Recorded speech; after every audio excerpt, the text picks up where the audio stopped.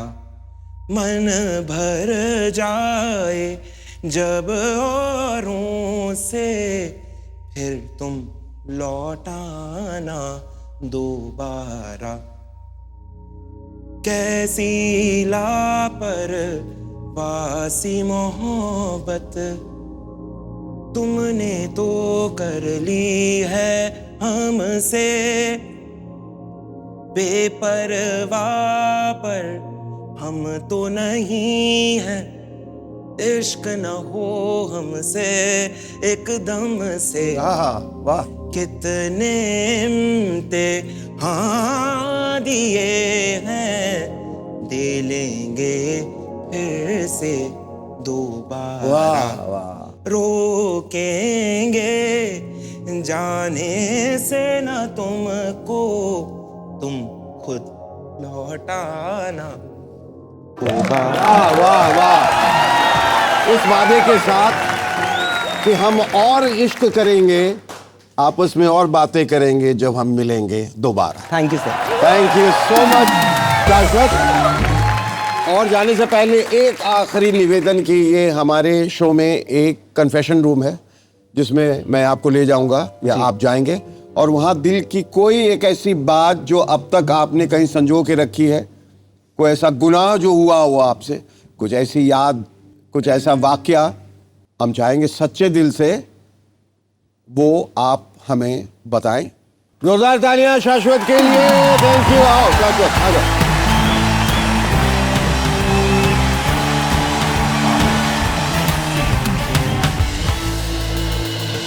हाँ जी सर, मैं एक अच्छी सी बहुत ही खूबसूरत मेमोरी है जो कन्फेस करना चाहता हूँ। मेरी माँ को उसके बारे में नहीं पता है। अच्छा।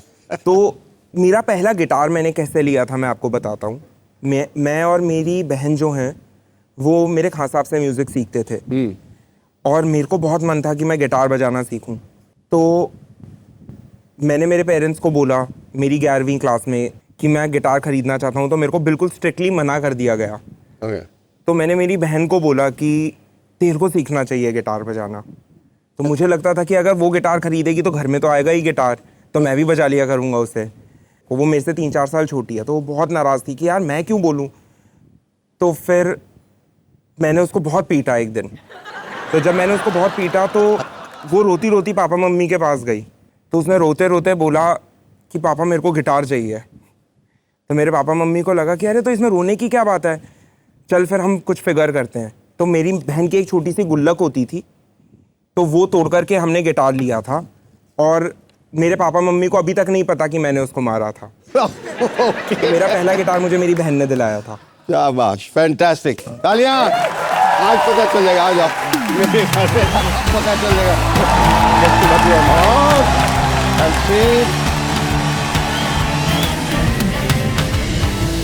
Well, ladies and gentlemen, we had a wonderful conversation with Shashwat, the musical genius, and now it's time to sell your old phone for a very, very fancy price.